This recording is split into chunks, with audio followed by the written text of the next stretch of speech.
What happens when you combine an education from a top MBA program, years of experience at large, high-growth companies, and a scrappy mentality?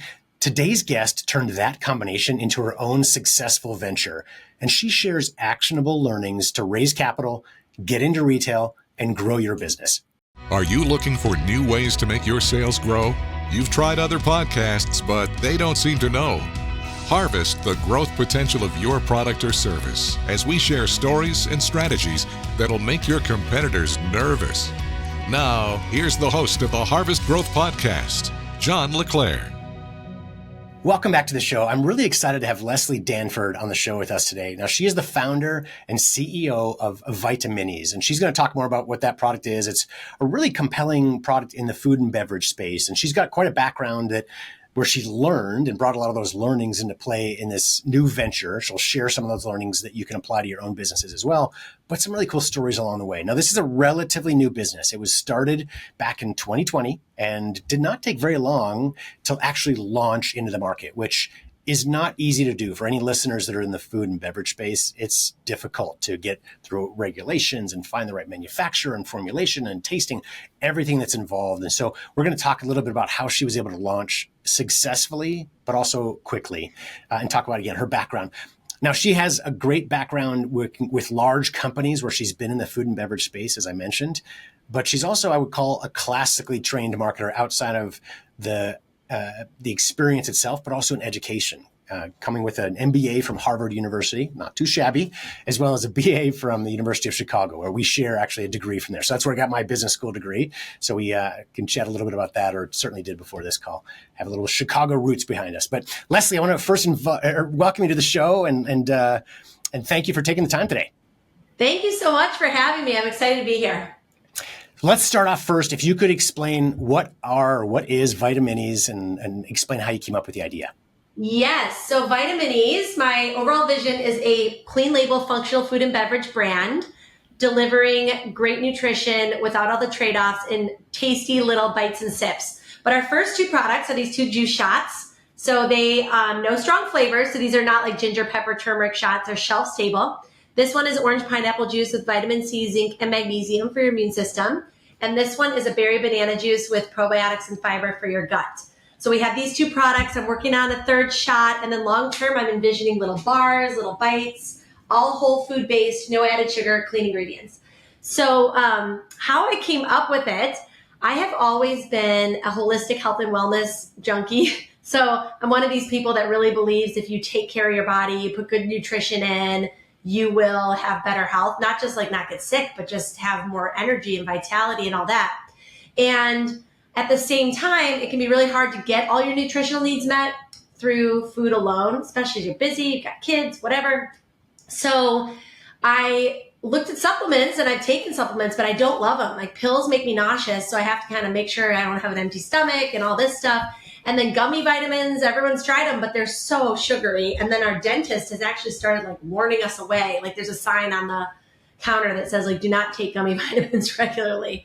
So when, during the pandemic, I was working in the hospitality industry. I got furloughed. So I was at home with my kids who school had shut down, and I was kind of thrown into like stay-at-home mom mode, honestly, because my husband was still working and we had no childcare. So I, was back to like getting meals together, thinking about our health, making sure our nutritional needs were met because it was COVID. I wanted to make sure everyone had their immune system strong. And I was reminded of how difficult it is to do all that without sugary gummies or, when you can't take pills, whatever. And I was like, where is that whole food based solution that has extra nutrition added, but still like clean, whole food, feel good about it? And I did not see anything like that. So that was where it started. And I also, while I was working in the beverage industry, you mentioned I have like a corporate background. All that time, I'd seen all this research come through about clean label, functional food and beverage, nutrient density, ready to drink. And so I knew that was like a big thing. I knew I wasn't the only person who wanted that. And so that's kind of where it started. Let's talk about clean label for the benefit of our audience. What does that mean when you say it's a clean label functional food? That's a great question because I think it's very subjective. I'll tell you what it means to me. To me, it's no added sugar. Like, I don't care what your product has in it, but if you're adding a ton of sugar, you are not clean label in my book. And then my other thing I say is no mystery ingredients. Like, I want to be able to read what's in it and know exactly what every single thing is. And if there's a bunch of like monosodium glutamate type of stuff, no offense to MSG company out there, but that kind of thing, it's suspicious. It's not clean.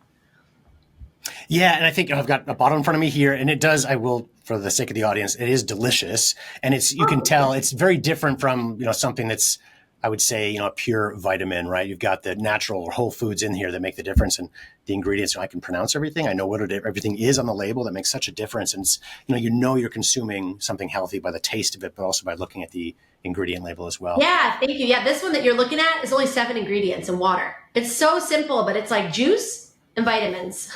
So it's like a digestible, easy way to get that nutritional need met. And I'd mentioned in your intro that your speed to market was very fast. So less than 2 years from initial concept until launch. Now, some products, that might be slow for some, right? It's hard to launch a product. But as I mentioned, in the food and beverage space, the hurdles you have to go through to come up with a product, make it good, make it work, and find the manufacturer, all the stuff that gets involved in that's very fast to run from start to finish until you're launched and in market. How did you do it? What were some of your secrets to getting the product launched successfully so quickly? Yeah, it's funny because it didn't feel quick. But now that I think about it, I think from concept to actual first sale was less than 1 year. And then within about 2 years, we had gotten into retail. So, I have a couple thoughts on this. One is, I think sometimes what can take up a lot of time is like seeking perfection and second guessing everything and wanting to like eliminate every risk before you actually get moving. And that is like the antithesis to getting the thing out the door. So I do think, and it's hard, and I'm not saying I've like completely mastered this, but you do always strike this balance between like good enough and going. So it's like progress versus perfection. So the first product that I launched within that less than a year, a couple things going on. First of all, I found out I was pregnant after I had the idea. So that kind of set a timeline on me. I was like, I want to get this product out the door before I have this baby just to take some pressure off. So, but the first product that I launched has changed, like almost everything about it has changed since I launched it. So I did not launch a perfect product, but it got it out in the marketplace. I got that feedback and just go from there. And I'm still on that journey. But we've changed since that first product. We've changed the packaging. We've changed the formula based on feedback we got about the taste. We changed our audience that we were speaking to since then. So that first product was quick to market, but it was like, those of you from a business background, that kind of idea of a minimum viable product, which is usually a tech term, you could think about that with CPG products too. Is it good enough? Will someone buy it? And then you can always improve on it from there. Yeah, well said. I love the way you phrase that of progress versus perfection, because we talk a lot on this show specifically about how much more you can learn by actually doing even a small test launch, by being out there in the real marketplace, not just doing market research. That's very important to do in the upfront stages to get some market research, some direction, et cetera. But you'll never learn as much as you will when you actually launch, when you actually are working directly with your customers. And you can tweak and improve and progress, as you mentioned, to really perfect along the way. So perfection is an end goal, not a requirement before you start. So I love that. I wrote that down. I'm going to start using that phrase if you don't mind. Progress versus perfection. Great way to say it. So when you got started, another hurdle that a lot of inventors and entrepreneurs hit in the early stages of a business is capital. So early seed capital to really help a business get off the ground if you don't have the funding yourself. Can you speak to a little bit on how you worked with angel investors in the early stages to help really grow this business from day one? Yeah, and it's a process. So a couple things. One is I had the benefit of starting this business a little bit later in my career. So I had, more than 15 years of business experience before I started this. So that's different from somebody who like just graduated college. I did have some money that I could spend on it from all that time working in other environments, but that doesn't really change the math, right? Because you don't want to take your life savings and just throw it at something either. So I think the real key in the very beginning is starting with very small incremental steps. So some of the initial research I did was completely free, aside from my time. And then the first dollar I spent on Vitaminis, I hired a food scientist to help me come up with a formulation. And it was a project fee. So it was one single dollar amount. And it wasn't nothing, but it was small enough that it could easily be scraped together by almost anyone. And if it was lost, it wasn't going to kill me. So I think that works if you're bootstrapping with your own money, but it also works if you're seeking angel investment in those early stages, because it's a lot easier to approach somebody for a small amount with a very concrete, use of it. Like, hey, I need X thousand dollars to hire a food scientist to work on a formula, and here's what we're gonna get out of it. We're gonna get samples, we're gonna be able to taste the product, see if it's feasible, whatever. That's so much easier than going out and saying, hey, I need $500,000. You know what I mean? So I think that's a really a big tip, I guess I would share for either scenario, is just think very incrementally, because each little spend will yield data. It will yield some traction, some information, which makes it a whole lot easier to get that next little bit. And that's kind of how the process has gone, from that first check that I wrote myself to where we needed angel investment. It was the same thing. It's like, get that first amount, exactly what is it for, and then see where that takes you, and then get that next amount. Because I think sometimes when people read articles about fundraising, or they think about fundraising, they're picturing like those big splashy press releases where you get millions of dollars and you just go nuts. That's not how it is. This is not how it's been for me. But that's fine. It still works. So I would say that's one thing. And then the other thing is, if your business is successful and big and making tons of money and it's everywhere, everyone's going to want to invest in it. But when it's just an idea and it's small and it's unproven and it's risky, people are investing in you, like as a person. And when someone said that to me, and when I first heard that, I thought that meant like they're investing because they know you're smart, or they know you have worked in this area. That's actually not what they're investing in. They're investing in you. Do you have the grit and determination and passion about this thing? And some experience, but honestly, it's more grit and determination than it is experience in the early days to figure it out. And if you get knocked down 10 times, or you hear no 25 times, are you going to get up the next day and try again? That's what they're looking for, because that's what's going to make you succeed. So think about your angel investors that way. It's not like the rich guy that you've never met or whatever. It's like maybe your uncle who knows you really well, and they've seen how determined you are playing sports or something. Or maybe it's your school classmate from like 15 years ago that has seen how hard you've worked and knows you personally and believes in you. Those are going to be your first checks. And it's the same incremental thing. Once those first checks get you to that next milestone, well, then that stranger might be interested. But the first ones are going to be that really close circle that really believes in you personally. Great advice. I want to touch on a couple of things you mentioned in the very beginning. It is about you, as you said. That's why relationships. We always talk about friends and family often being involved in these early rounds, because they are people that know you, or at least have maybe through somebody else a connection to you, as opposed to just money that's out there. And then as your business grows, you said this, but I just want to clarify, then it becomes about results, right? So now that you've got a business that is successful and growing, it becomes much easier to bring in funding. And that could even be debt financing, right? So loans, et cetera, which is low risk once you've got really a proven source, or bringing in equity investors. But the process really changed. And I want to talk about too, again, that word progress that you use, because I think it's important. I think you alluded to this, but again, I just want to clarify that as we bring in investors for these little stages in the beginning, it's important that again, I know you know this, but for our audience sake, that they understand where they are in the journey, right? That they understand that they're call it a small investment, because it's small compared to what's going to be needed eventually, whatever dollar amount that is, that it is a piece of the puzzle, right? That it's going to start that process. And if they understand, okay, this is just to get the formulation done, or just to get market research, or just manufacturing, that they understand that when I hit that milestone, that's progress. And you can show that investor that you've got progress along the way. Because a lot of times, I'm sure you've seen this too, when you have an investor up front that does a small amount and you show progress along the way, successes, then you can get more money from them, or they may know other people as well. But it's so important to communicate with your investors, especially in those early days, so they know how they're involved, what stage they're at, and really understand expectations. So yeah, well said. Let's talk about manufacturing a little bit, because I know you mentioned you've gotten into some hurdles, some challenges along the way. I guess, how did you turn those hurdles or overcome them and get to the other side, which is success for the business?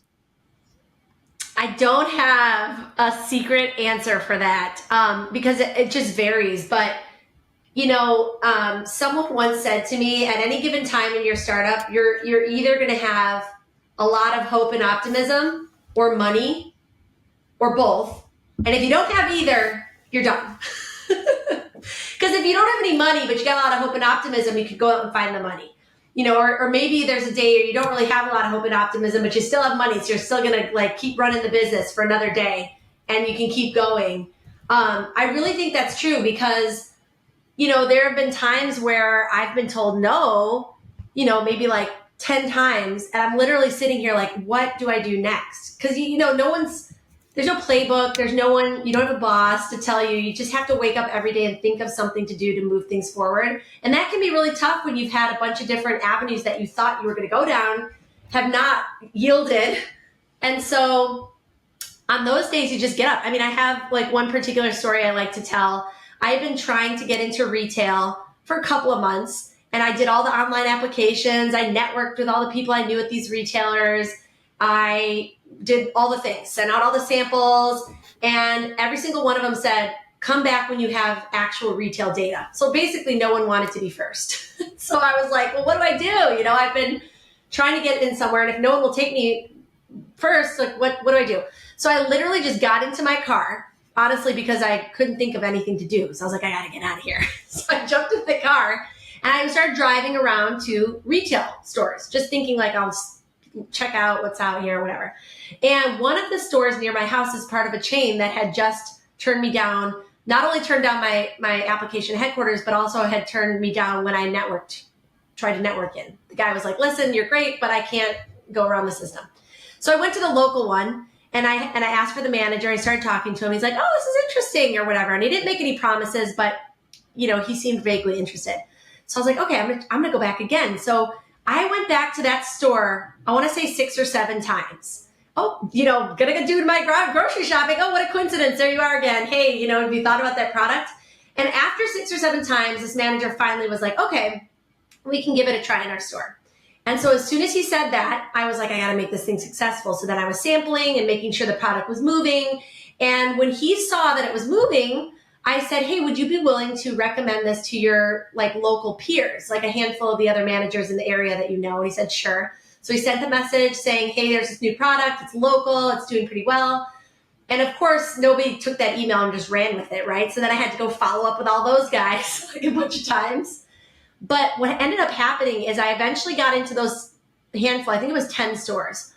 And after about a month of me hustling around, sampling and driving progress, the headquarters location reached out to me proactively. And they were like, hey, I pulled a report and I saw Vitaminis was really moving. And I remember that you had applied. I was like, yeah, you turned me down. But it was that data that kind of caught their eye. And I love that story because it just demonstrates how many times you can be turned down and still works out.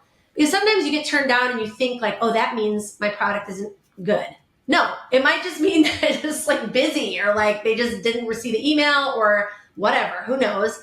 So that follow up, it can be really helpful.